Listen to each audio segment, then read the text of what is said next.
नमस्कार बच्चों, मेरे इस हियर में आप सबका स्वागत है। हियर मतलब सिर्फ सुनना, इसलिए आप लोग सिर्फ ध्यान से सुने।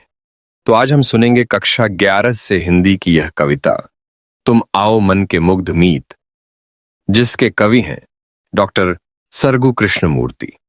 प्रस्तुत कविता उनकी भावनाओं की गहराई और मानसिक संवेदना का एक सुंदर प्रतिनिधित्व है। आज हम इस कविता को इसके अर्थ के साथ देखेंगे। तो बच्चों, पहले हम कविता को पढ़ेंगे। So let's hear. मैं तमस्तों में भीत भीत झट आओ मेरे किरण मीत, जिससे कि टिमटिमाता चिराग फिर जले सूर्य चंद्रमा रीत। तुम आओ मन के मधुर मीत, मुस्काए मेरी मधुर प्रीत, जिससे कि दोपहर बने प्रात चिर, पाप बने प्रांजल पुनीत। जन्मों के जीवन मृत्यु मीत, मेरी हारों की मधुर जीत। झुक रहा तुम्हारे स्वागत में मन का मन, शिर का शिर विनीत।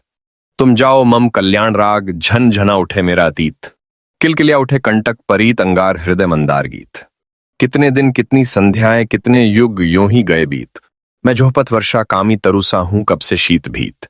झन झनन झनन झंझा झकोर से झंकृत यह जीवन निशीत। सब क्षणिक वणिकवत स्वार्थ मग्न, तुम एकमात्र निस्वार्थ मीत। दुखधन्य अश्रु दारिद्र्य धार कर गए मुझे ही मनोनीत। तूफान और इस आंधी में सुनवाने रज का जीव गीत। टेरता रहा तुम की कब से मैं, क्रीत क्रीत और प्रीत प्रीत। तेन गणन धरा पर धरी चरण, हे अभीत ए सुभीत। तुम नहीं सोच सकते कंपित गुणफित है कितनी करुण प्रीत। हे निराकार साकार सगुण निर्गुण स्वरूप, हे गुण परीत। तुम देवलोक आनंद गीत, आशा अखंड शोभा परीत। मैं स्नेह विकल झंकृत प्रगीत, तुम आओ मन के मुग्ध मीत।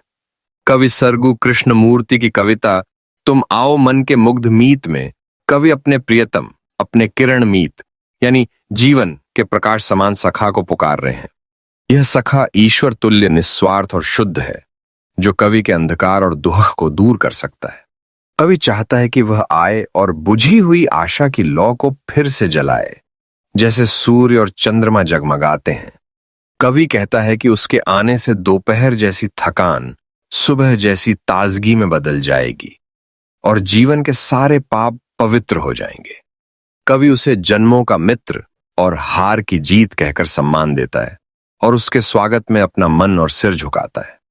उसके जाने से कवि का अतीत मधुर संगीत बन जाएगा और कठिन कांटों पर भी फूल खिलेंगे। कवि याद करता है कि कितने दिन, संध्याएं और युग यूं ही प्रतीक्षा में बीत गए। वह वर्षा की चाह रखने वाले पेड़ की तरह है, जो ठंड और डर से घिरा है।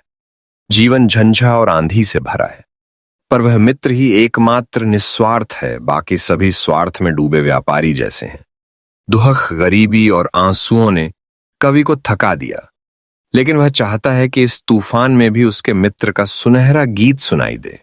कवि कब से उसे पुकार रहा है, अपने प्रेम और भक्ति के साथ, और उसके चरणों में पूरी श्रद्धा से समर्पित है। वह कहता है कि मित्र कल्पना नहीं कर सकता कि उसकी प्रीत कितनी करुणा से भरी है। कवि उसे निराकार साकार, सगुण निर्गुण सब मानता है, जो गुणों से भरा हुआ है। वह उसे देवलोक का आनंद गीत, अखंड आशा और शोभा का स्वरूप कहता है। कवि स्वयं स्नेह से व्याकुल होकर गीत गा रहा है और अपने उस मुग्ध मीत को आने के लिए बुला रहा है। वह चाहता है कि मित्र के आने से जीवन का अंधकार मिट जाए, उसके आने से मन में मधुर प्रेम की हंसी खिल उठे, दुख और कठिनाई की रात खत्म होकर नई सुबह आ जाए। अंत में कवि पूरे प्रेम से कहता है, तुम आओ मेरे मन के मुग्ध मीत। उम्मीद करता हूं आपको एक्सप्लेनेशन अच्छा लगा। जाते जाते इस वीडियो को लाइक और शेयर करें और चैनल को सब्सक्राइब करके बेल आइकन को प्रेस करें और ऑल पर सेट करें, ताकि मेरी हर वीडियो सबसे पहले आप तक पहुंचे। चलिए फिर मिलते हैं। धन्यवाद।